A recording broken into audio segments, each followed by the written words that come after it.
The possibility of a Muslim registry dominating headlines today after President-elect Trump selected retired Army Lieutenant General Michael Flynn as his national security advisor when asked, quote, what message are you sending Muslims in the United States and Muslims around the world with that pick? Top Trump aide Jason Miller had this to say. I think that Flynn will share the president-elect's viewpoints exactly how we should keep America safe. Joining me now to discuss Ron Christie, Jillian Melcher, and Zuhdi Jasser. Zuhdi, let me start with you because you know we had Carl Higbie who had an interview with Megyn Kelly earlier this week that caught social media fire when talk of internment camps and things like that. But Donald Trump has been pretty vocal from day one about really wanting to stop the radicalization of our Americans here, the Muslim radicalization, and to secure the borders. Well, Charles, you know, people need to take a deep breath and listen to the policies. Where these memes come up about Muslim registries, internment camps, you know, if there's going to be a camp, I'm going to be the first one to line up and enlist in it or be registered. What was talked about is reinstituting the National Entry-Exit National Security Registration Program that was part of the Bush administration from 2002, and Obama continued it until 2011. It was about people coming from Muslim-majority countries. It wasn't Muslims that are being registered, but anyone visiting America needs to be registered. We know more about our citizens than we do folks coming from outside, and if they're coming here, think about Tafshin Malik in San Bernardino. She was visiting here, was not registered. We should have had her on our radar, and we didn't. And there's so many other examples of jihadists that are coming in and out of Europe, in and out of the United States, that we need to have in a database that the Bureau needs to follow. And it's not just Muslims, but anyone coming in. And that's been lost because of the identity politics and the fear-mongering of the left that doesn't want to deal with real policies, but simply wants to use us Muslims as a weapon in political divisiveness. Zuhdi, how does a registry work? I mean, okay, you register them, and then what happens up after that? Well, basically, when you're visiting America, you need to let us, the government, know where you are, and it registers. You get data. Not just the passport gets scanned, but they're told why they're coming here, what they're doing, and then you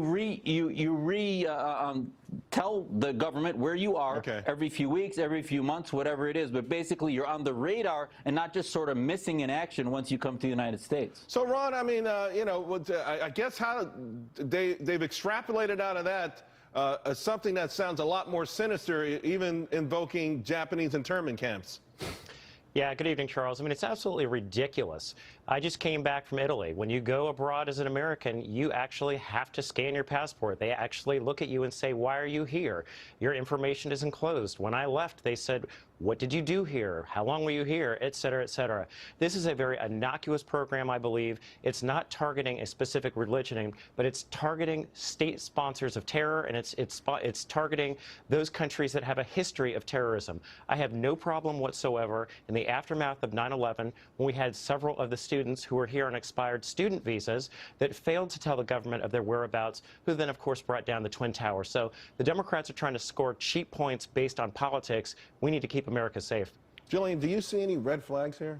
Yeah, I do. And I think the first is that some of this rhetoric is coming from the Trump campaign. I mean, bringing up the Trump, I guess it is now the Trump administration. You've got Carl Higbie, for instance, referencing Japanese internment camps. That's not a way to convince the American public. They are taking a moderate approach to this. Well, but I think he mentioned it, but I don't think he said that that's exactly what they want to do. Sure, but he said that was a precedent for something that they would want to do. And I think when you throw language in like that, it's going to make even the most sane proposal seem like a civil rights violation. I think the other component of this, though, is that we're looking at this as a problem that government can fix.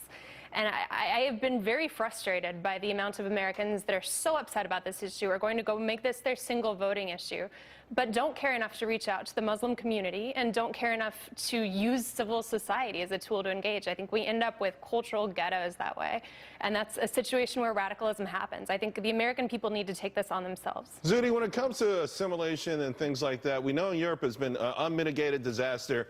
Should the onus be on the host country or those who are trying to move in and actually be a part of a new nation?